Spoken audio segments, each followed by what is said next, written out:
Hi ಎಲ್ರಿಗೂ ನಮಸ್ತೆ. Manish Sandesh YouTube ಚಾನಲ್ಗೆ ಎಲ್ರಿಗೂ ಸ್ವಾಗತ.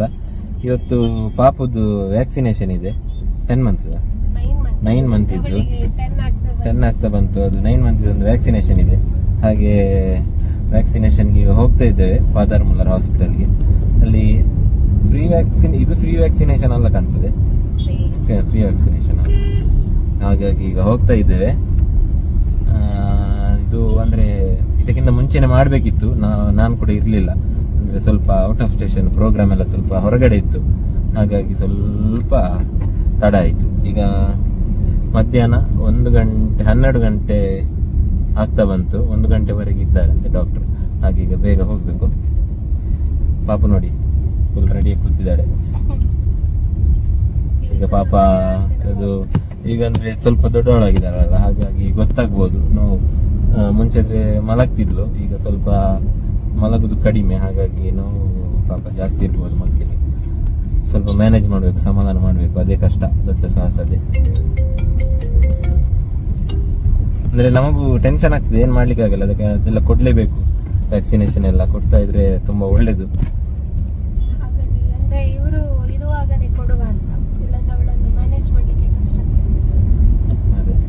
ಇವಳಿಗೆ ಅಂದ್ರೆ ಒಬ್ಳು ಇಡ್ತಾಳಲ್ಲ, ಕಷ್ಟ ಆಗ್ತದೆ ಸ್ವಲ್ಪ. ಅವಳಂದ್ರೆ ಈಗ ಸ್ವಲ್ಪ ಜಾಸ್ತಿ ಇದು ಮಾಡ್ತಾಳೆ, ಹಠ ಮಾಡ್ತಾಳೆ. ಈಗ ನೋವೆಲ್ಲ ಆದ್ರೆ ಅದಕ್ಕೋಸ್ಕರ ಈಗ ನೋಡಿ ಪಾಪಚ್ಚಿ ಸುಮ್ಮನೆ ಕುತ್ಕೊಂಡಿದ್ದಾಳೆ. ಅಮ್ಮೋ ಅಮ್ಮೋ ನಿದ್ದೆ ಬಂತು, ನಿದ್ದೆ ಪಾಪ ನಿದ್ದೆ ಬರ್ತಾ ಇದೆ ಮಗುವಿಗೆ. ಹೋಗಿ ಅಲ್ಲಿ ಹೋಗುವ. ಇಲ್ಲಿ ನಾವು ಹೊರಗಡೆ ಕೂತ್ಕೊಂಡಿದ್ದೇವೆ. ಅಂದರೆ ಒಳಗಡೆ ಹೋದ್ಮೇಲೆ ವಿಡಿಯೋ ಮಾಡಲಿಕ್ಕೆ ಅಲೋವ್ ಮಾಡಲ್ಲ ಅವರು. ಸೊ ನಾವು ಫಸ್ಟ್ ಟೈಮ್ ಹೋದಾಗ ಕೇಳಿದ್ವಿ, ಸೊ ವಿಡಿಯೋ ತೆಗಿಲಿಕ್ಕಿಲ್ಲ ಅಂತ ಹೇಳಿದರು. ಮತ್ತು ಆ ಮೊಮೆಂಟಲ್ಲಿ ವಿಡಿಯೋ ತಗೊಳ್ಳಿಕ್ಕೆ ಕೂಡ ಸ್ವಲ್ಪ ಕಷ್ಟ ಆಗುತ್ತೆ. ಸೊ ಈ ಸಲ ಅಂತೂ 4 ಇಂಜೆಕ್ಷನ್ ಇತ್ತು. ಇಡೀ ಅವಳನ್ನು ಸಮಾಧಾನ ಮಾಡೋದೇ ಆಯಿತು. 4 ಇಂಜೆಕ್ಷನ್, 2 ಕೈಗೆ 2 ಕಾಲಿಗೆ. ನಾವೇ ಅವಳನ್ನು ಅಂದರೆ ಇಟ್ಕೊಂಡು ಒಂದು ಫೋರ್ಸ್ಫುಲಿ ಕೊಟ್ಟಾಗ ಅದೊಂದು ಎಷ್ಟು ಹಿಂಸೆ ಆಗ್ತದೆ ಅಂದರೆ ಅದು ಎಕ್ಸ್ಪ್ಲೇನ್ ಮಾಡಲಿಕ್ಕೆ ಸಾಧ್ಯ ಇಲ್ಲ. ಪೇರೆಂಟ್ಸಿಗೆ ಗೊತ್ತಿರ್ಬೋದು ಅದರ ಫೀಲಿಂಗ್. ಫುಲ್ಲು ಪಾಪ ಜೋರು ಕಿರಿಚಿ ಹತ್ಲು ಪಾಪ. ಈಗ ಸಮಾಧಾನ ಆದ್ಲು. ಮಕ್ಕಳಿಗೆ ದೇವರು ಶಕ್ತಿ ಕೊಡ್ತಾರೆ ಅಂತೆ ಅದನ್ನು ತಡ್ಕೊಳ್ಳೋದು. ನೋವು ಅಪ್ಪಣಿ ಅಮ್ಮೋ ದೊಂಬೂರ ಅಮ್ಮೋ ಅಮ್ಮೋ ಅಮ್ಮೋ ಅಮ್ಮೋ ನೋಡ್ದಲೆ. ಹಾಯ್ ಏರಿಯೋ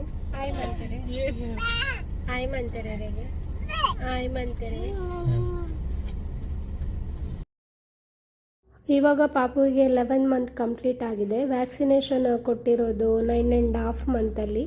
ಅಂದರೆ ಅದೊಂದು ಸ್ವಲ್ಪ ಕ್ಲಿಪ್ಸ್ ಬಾಕಿ ಇತ್ತು ಅಂತ ಆ್ಯಡ್ ಮಾಡಿದ್ದೆ ನಾನು. ನಾವು ಮಧ್ಯಾಹ್ನ ಊಟಕ್ಕೆ ನವಮಿ ವೆಜ್ ರೆಸ್ಟೋರೆಂಟಿಗೆ ಹೋದ್ವಿ. ಅಂದರೆ ಬೆಳಗ್ಗೆ ಅರ್ಜೆಂಟಲ್ಲಿ ಲಂಚ್ ಪ್ರಿಪೇರ್ ಮಾಡಲಿಕ್ಕೆ ಆಗಿರಲಿಲ್ಲ, ಹಾಗಾಗಿ.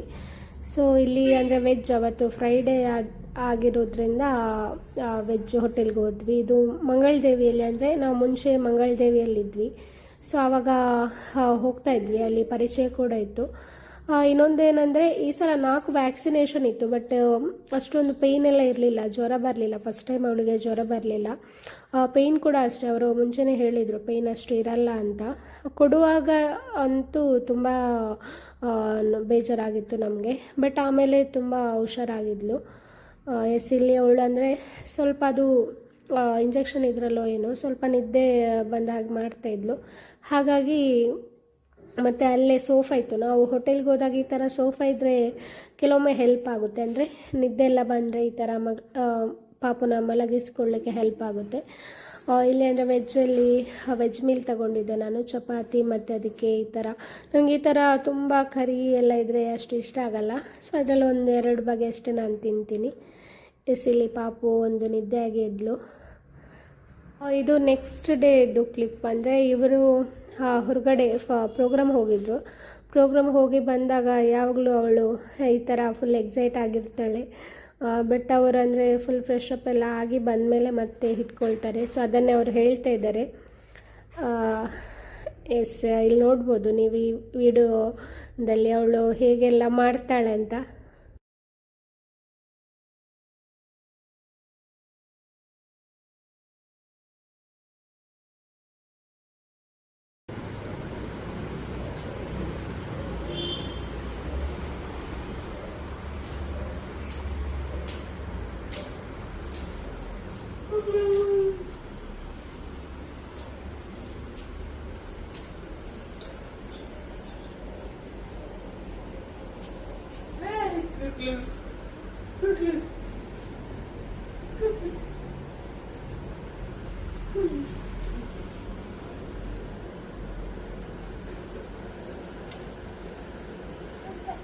Dale. ಮುಂದೆ ಕರ್ಕೊಂಡು ಮಂಪುನೀರು ಬರ್ಪೇರಾರು ಬಲೆ ಬಲೆ ಇಂಚಿ ದಾದ ಹೊನ್ಪುನು ಹಾಂ ದಾಯಿಗ ಅವ್ನು ಕುಲ್ದೀನಿ ಪಪ್ಪ ಬರ್ಪಿರ್ಬಿದೆ ಇರ್ ಬಲೆ ಪಪ್ಪ ಬರ್ಪಿರ್ಬಿದಾಯಿ ಬರ್ಪೇರು ar mondekker poinate mondekker poinatere le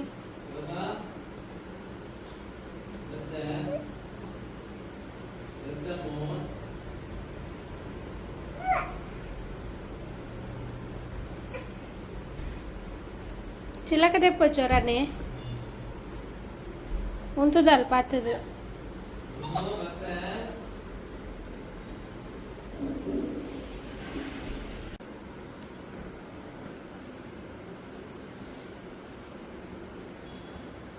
Bale baba, bale baba.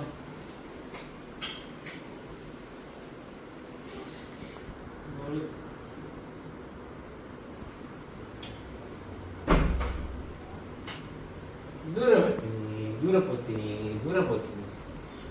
ದೂರ ಬಿದ್ದಾಡ್ತೀನಿ ಕಾಟ್ ಬಿದ್ದಾಡ್ದೆ ಬನ್ನೆ ಕಾಟ್ ಬಿದ್ದಾಡ್ ಕುಲ್ದೆ ಅಂದೆ ದೂರ ಬಿದ್ದಾಡ್ತೀನಿ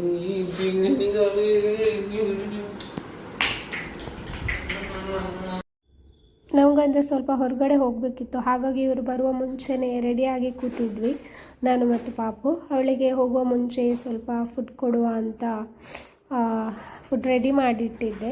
ಅದು ಸ್ವಲ್ಪ ಸ್ವಲ್ಪ ಏನು ಹೇಳ್ತಾರೆ ಕುಡಿಯುವ ಟೈಪಲ್ಲಾಗಿತ್ತು, ಹಾಗಾಗಿ ಬಾಟಲ್ಗೆ ಹಾಕಿ ಕೊಡ್ತಾ ಇದ್ದೀವಿ.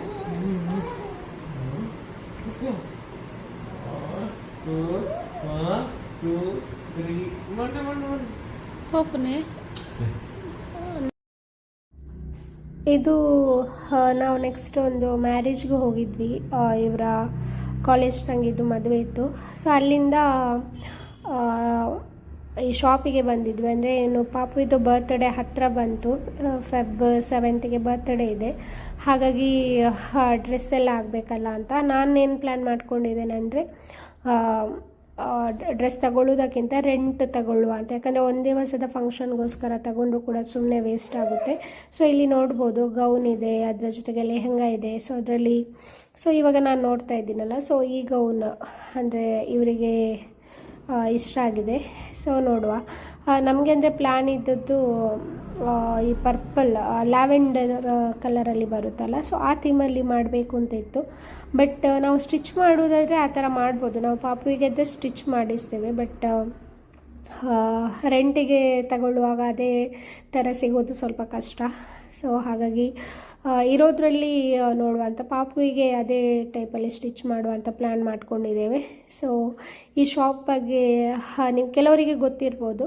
ಸೊ ಇದೆಲ್ಲಿ ಬರುತ್ತೆ, ಏನು ವಿಷಯ ಅಂತ ಅಂದರೆ ನಮ್ಮ ಶಾಪಲ್ಲಿ ಏನೆಲ್ಲ ಸ್ಪೆಷಲ್ ಅಂದರೆ ರೆಂಟೆಡ್ ಮತ್ತು ಬೇರೆ ಶಾಪಲ್ಲಿ ರೆಂಟಲ್ಲಿದೆ. ರೆಂಟಲ್ ಅಂದರೆ ಲೆಹಂಗಾ ಆಗ್ಬೋದು, ಗೌನ್ ಆಗ್ಬೋದು, ಹಾಗೆಯೇ ಶರಾರ ಮತ್ತು ಒನ್ ಪೀಸ್ ಡ್ರೆಸ್ಸಸ್ ಎಲ್ಲ ಟೈಪಿದ್ದು ರೆಂಟಲ್ ಡ್ರೆಸ್ಸಸ್ ಇದೆ. ಹಾಗೆಯೇ ಮೇಯ್ನ್ಲಿ ನಮ್ಮದು ಸ್ಟಿಚಿಂಗ್ ಇರುತ್ತೆ. ಸ್ಟಿಚಿಂಗ್ ಅಂದರೆ ಎಂಬ್ರಾಯ್ಡರಿ ಸ್ಟಿಚಿಂಗ್ ಆಗ್ಬೋದು, ಮತ್ತು ಡಿಸೈನರ್ ವೇರ್ ಅಂದರೆ ಗೌನ್ ಆಗ್ಬೋದು, ಲೆಹಂಗಾಸ್ ಆಗ್ಬೋದು, ಎಲ್ಲ ಟೈಪಿದ್ದು ಸ್ಟಿಚಿಂಗ್ ನಾವು ಮಾಡ್ತೇವೆ. ಅದರೊಟ್ಟಿಗೆ ಎಂಬ್ರಾಯ್ಡರಿ ವರ್ಕ್ ಕೂಡ ಮಾಡ್ತೇವೆ, ಹ್ಯಾಂಡ್ ಮೇಡ್.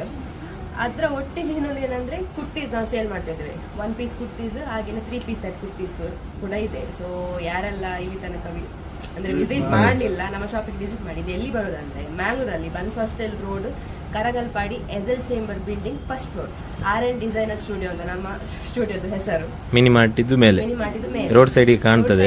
ಪೂರ್ವಿಕಾ ಇದೆ, ಪೂರ್ವಿಕದ opposite building. So road side ಅಲ್ಲಿ ಇರೋದು. ಸೊ ಯಾರೆಲ್ಲ ವಿಸಿಟ್ ಮಾಡಿಲ್ಲ ಒಂದ್ಸಲ ವಿಸಿಟ್ ಮಾಡಿ. ಎಸ್, ಖಂಡಿತ ನಮಗಂತೂ ತುಂಬ ಖುಷಿ ಆಯಿತು. ಯಾಕೆಂದರೆ ತುಂಬ ಒಳ್ಳೊಳ್ಳೆ ಕಲೆಕ್ಷನ್ಸ್ ಇದೆ ಇವರ ಹತ್ರ. ಖಂಡಿತವಾಗ್ಲೂ ಮಂಗಳೂರಲ್ಲಿ ಯಾರೆಲ್ಲ ಇನ್ನು ವಿಸಿಟ್ ಮಾಡಲಿಲ್ವಾ ದಯವಿಟ್ಟು ಬನ್ನಿ, ಒಮ್ಮೆ ನಿಮಗೆ ಗೊತ್ತಾಗುತ್ತೆ. ನಂತರ ಉಳಿದದ್ದು ಡೀಟೇಲ್ಸ್ ಅವಳು ಹೇಳ್ತಾಳೆ ಬಿಟ್ಟೆ. ಇಲ್ಲಿ ಪಾಪು ಇದು ಮೆಷರ್ಮೆಂಟ್ ಎಲ್ಲ ತಗೊಳ್ತಾ ಇದ್ದಾರೆ, ಅಂದರೆ ನಂದು ಯಾವುದು ಡ್ರೆಸ್ ಇದೆ ಸೊ ಅದಕ್ಕೆ ಕಾಂಬಿನೇಷನಲ್ಲೇ ಮಾಡುವ ಅಂತ, ನಂದು ಮತ್ತು ಅವಳದು ಸೇಮ್ ಬರೋ ಥರ. ಹಾಗಾಗಿ ಮೆಷರ್ಮೆಂಟ್ ಕೊಟ್ಟು ಬರುವ ಅಂತ ಇಲ್ಲಿ ಮೆಷರ್ಮೆಂಟ್ ತಗೊಳ್ತಾ ಇದ್ದಾರೆ ಅವಳದು.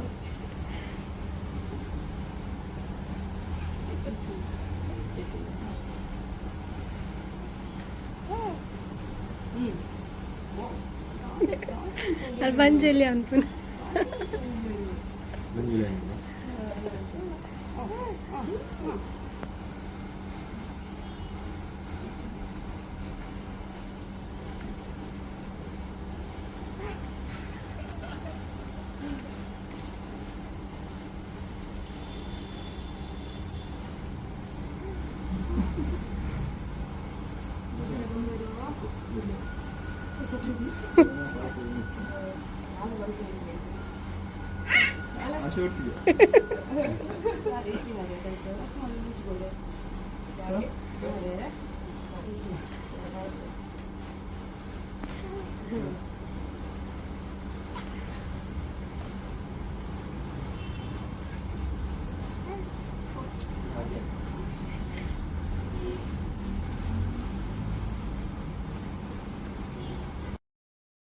ನಮಗಂತೂ ಇಲ್ಲಿ ಕಲೆಕ್ಷನ್ಸ್ ಎಲ್ಲ ಇಷ್ಟ ಆಯಿತು. ಯಾರಿಗೆಲ್ಲ ಈ ಥರ ಏನಾದರೂ ಪ್ಲ್ಯಾನ್ ಇದ್ದರೆ ನೀವು ಕೂಡ ಇಲ್ಲಿ ಒಮ್ಮೆ ವಿಸಿಟ್ ಆಗಿ. ತುಂಬ ಚೆನ್ನಾಗಿದೆ ಕಲೆಕ್ಷನ್. ಅದರ ಜೊತೆಗೆ ನಮಗೆ ಇವರು ಆಲ್ರೆಡಿ ಪರಿಚಯ ಕೂಡ ಇದ್ದರು, ಹಾಗಾಗಿ ಸ್ವಲ್ಪ ಈಸಿ ಕೂಡ ಆಯಿತು. ಎಸ್, ಪಾಪು ಇದು ಡ್ರೆಸ್ ಸ್ಟಿಚ್ ಮಾಡಿದ ಮೇಲೆ ನಾವು ನಿಮಗೆ ತೋರಿಸ್ತೇವೆ. ಈ ವಿಡಿಯೋ ಇಷ್ಟ ಆದರೆ ಪ್ಲೀಸ್ ಲೈಕ್ ಮಾಡಿ, ಶೇರ್ ಮಾಡಿ, ಕಮೆಂಟ್ ಮಾಡಿ. ಅದೇ ರೀತಿ ಯಾರೆಲ್ಲ ಇನ್ನೂ ನಮ್ಮ ಚಾನಲ್ನ ಸಬ್ಸ್ಕ್ರೈಬ್ ಮಾಡ್ಕೊಂಡಿಲ್ವಾ ದಯವಿಟ್ಟು ಸಬ್ಸ್ಕ್ರೈಬ್ ಮಾಡ್ಕೊಳ್ಳಿ. Thank you.